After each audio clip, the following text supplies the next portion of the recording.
Hello, everyone, and welcome to 10 Minute Elections. I'm recording this on Halloween, so a happy Halloween to you all. And Election Day is on Tuesday, so just a couple of days out. If you have not voted yet and you are able to, please make sure you know how you are going to vote and when you are going to vote.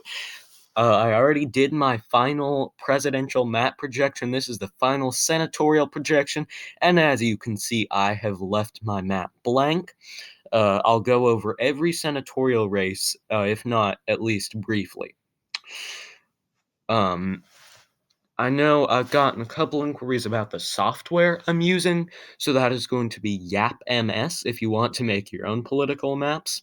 That is yapms.com, YAPMS, totally free. You can use it on any software, I think, and it allows you to make maps just like this.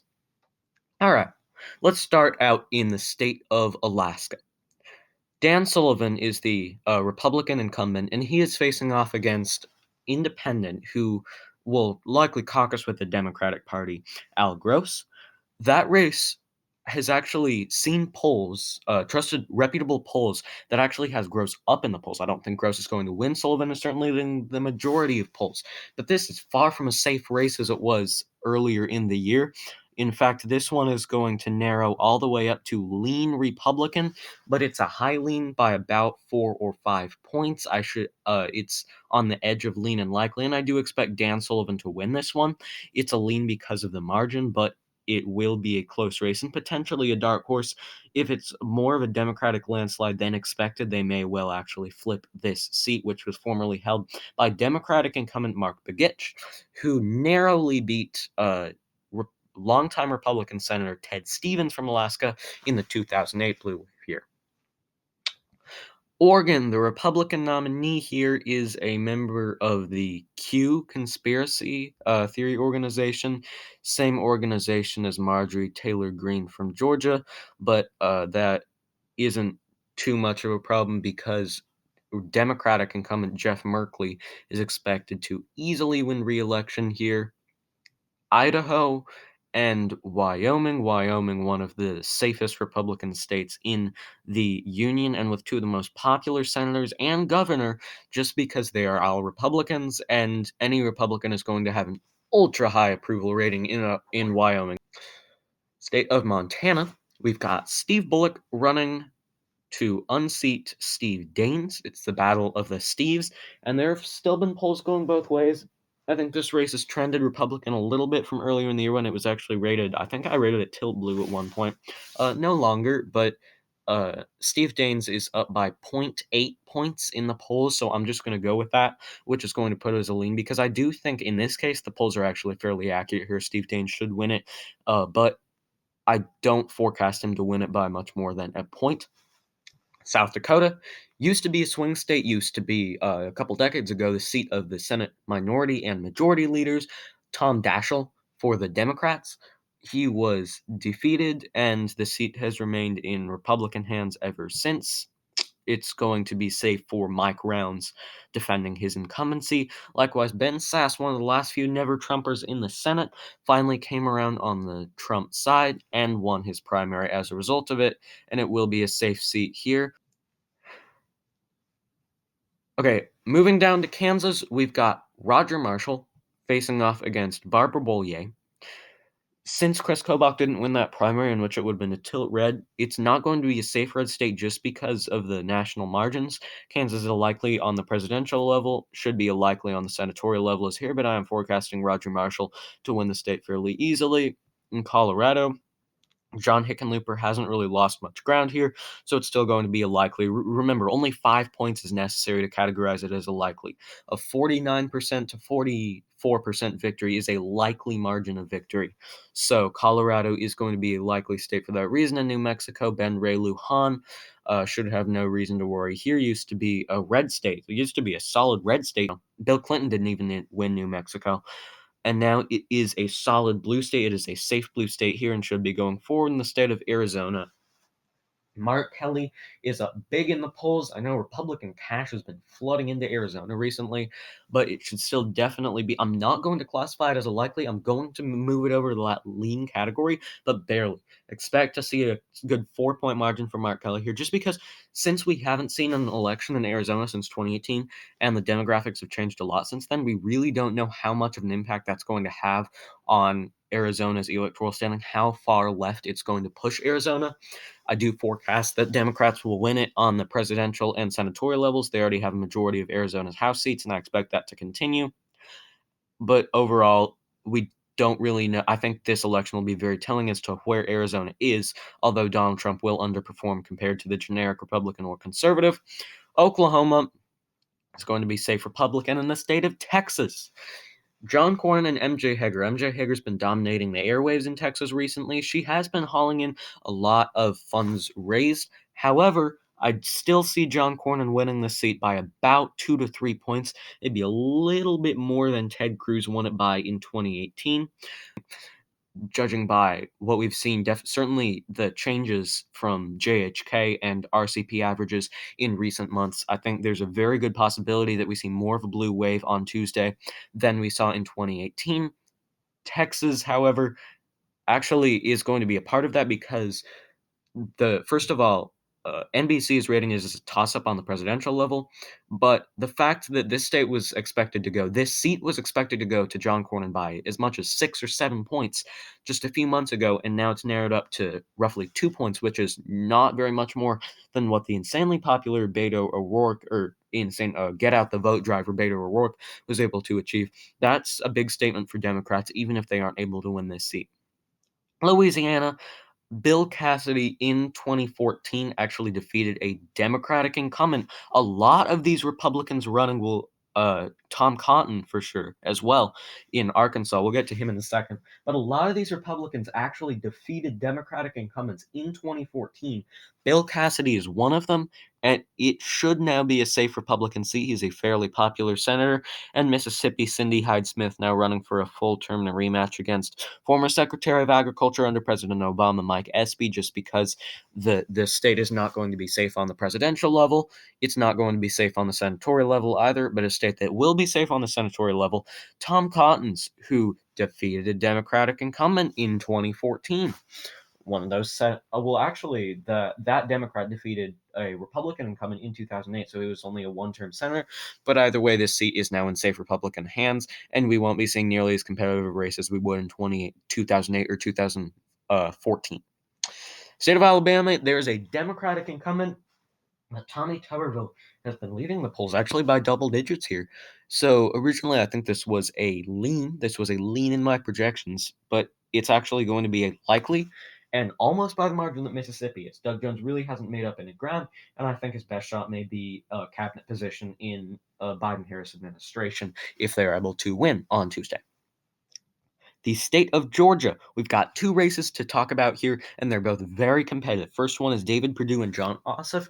They had a debate fairly recently, and Jon Ossoff was able to land some fairly good attacks on David Perdue.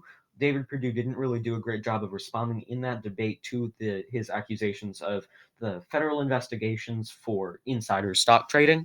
So Jon Ossoff got a slight. I'm sorry, I did not mean to do that. Jon Ossoff got a slight bump in the polls, such that those polls are basically dead even. Jon Ossoff even has a slight lead, although David Perdue is leading a sizable chunk of the polls as well. This race could genuinely go either way. I'm leaving it as a toss-up. The special election, however, Raphael Warnock has shown a steady lead in the polls.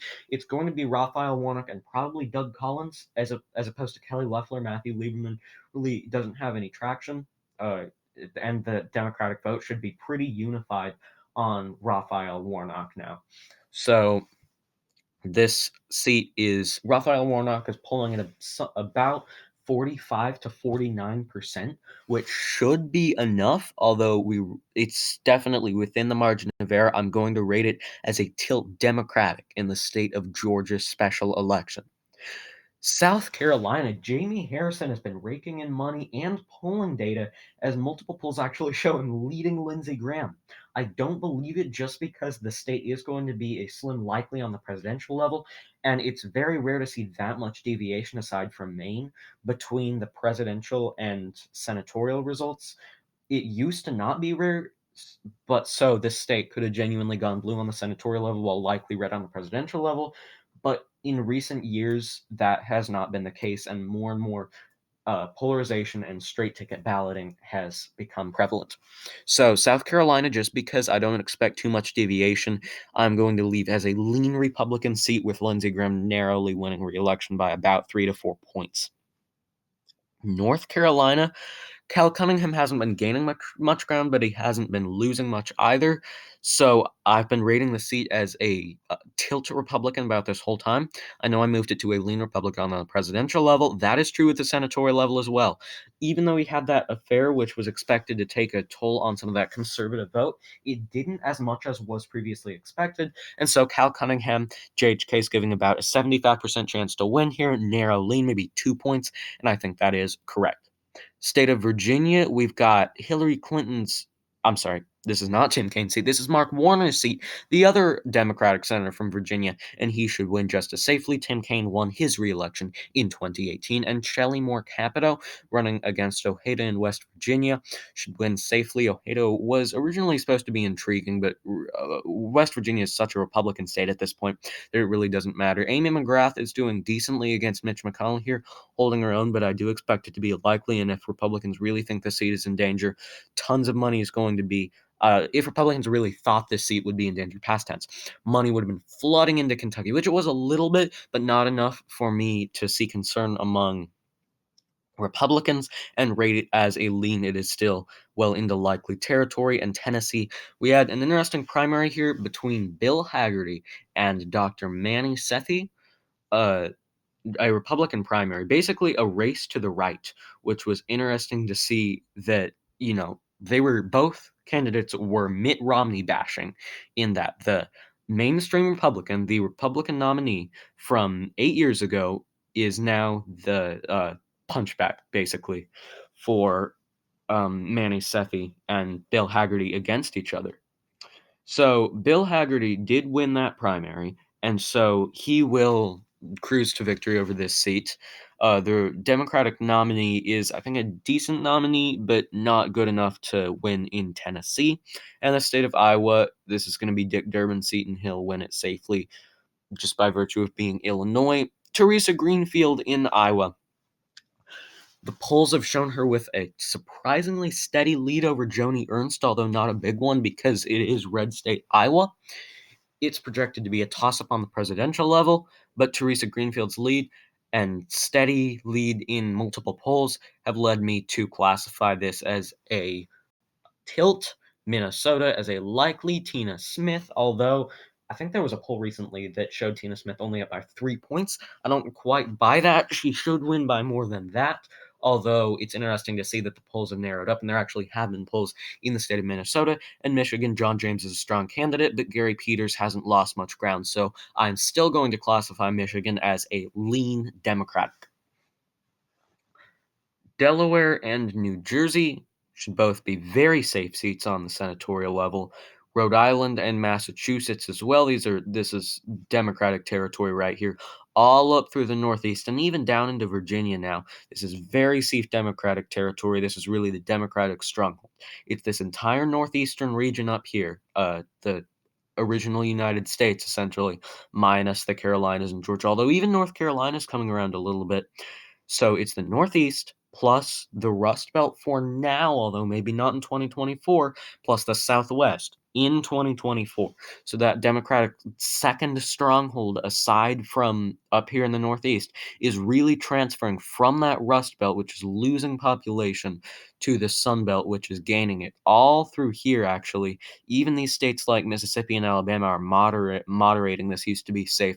And then obviously in the West Coast, California, Oregon, and Washington, these have been safe states for a couple decades. New Hampshire, the leads for Jeanne Shaheen are just so big here that certainly this one should be classified as a safe Democratic state. In a state Hillary Clinton couldn't even win by 1,000 votes in 2016. I just don't see her Republican challenger even coming within 15% here. Reminder that the likely margin is fairly big. 5% to 15%. Anywhere in that range is a likely. So, for example, a likely categorization in, say, Kansas is going to be very different from a likely categorization in even Mississippi or formerly Alaska, because it's just such a big range. Maine is not going to be a likely, however. It is going to be a lean Democratic. In the middle of 2019, this was a safe Republican seat. Susan Collins was the most popular senator in the nation. No longer. Sarah Gideon has held a steady lead in the polls, much like Cal Cunningham in North Carolina, and has been rewarded with solid fundraising numbers and JHK projections, actually much like North Carolina, a little over a 75% chance for Sarah Gideon to win this seat. So here is my final, heading into election day, my final senatorial projection. We've had a lot of these this year, and this is going to be the last one. I have 50. This is the best Senate projection by far for the Democratic Party this year, as well with Iowa and the Georgia special election now in that Democratic column. So I'm giving the Democrats 52 seats, meaning Chuck Schumer would have the majority by 2 seats, regardless of the presidency. Republican is 47, and toss-up is 1. That is David Perdue's seat. Note that the Democrats have 44 safe seats, so they, even if it was a Republican landslide, which is unlikely, they would not be pushed into a too big minority. Although 56 to 44 is decently sizable. 2 likely seats, which pushes them all the way up to 46. 4 lean seats, so just the safes, likelies, and leans gets them up to 50, which would be a majority plus if Kamala Harris took over as the Senate president. Then 2 tilt seats in Iowa and the Georgia special election, and 1 toss-up seat. So we could very easily see the Democrats basically flip the Senate on its head, go from a 53 to 47 majority to a 53 to 47 minority to a majority of that same degree. On the Republican side, it looks a little bit bleak right now. I'm only giving them 47 seats here.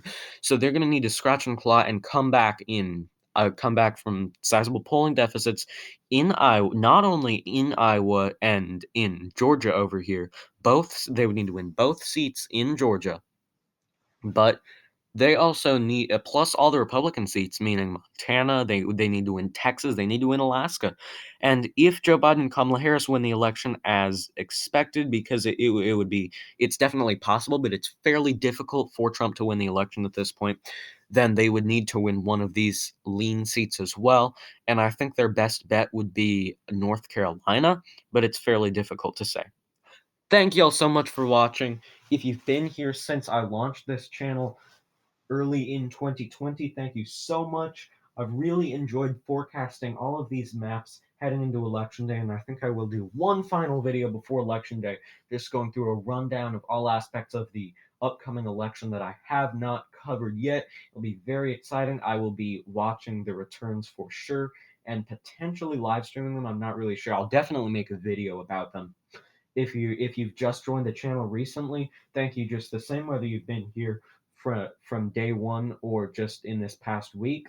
I really appreciate your support and hope you'll stick with the channel even past the election. I think for a lot of 2021, after the recap videos, I'll probably do future of the state videos, like the future of Texas, the future of Georgia, what's going to happen to these trending blue or trending red states. Future of Michigan, for example, is definitely a formerly blue trending red state. Okay. Please vote if you can, and I will see y'all in the next video and on Election Day.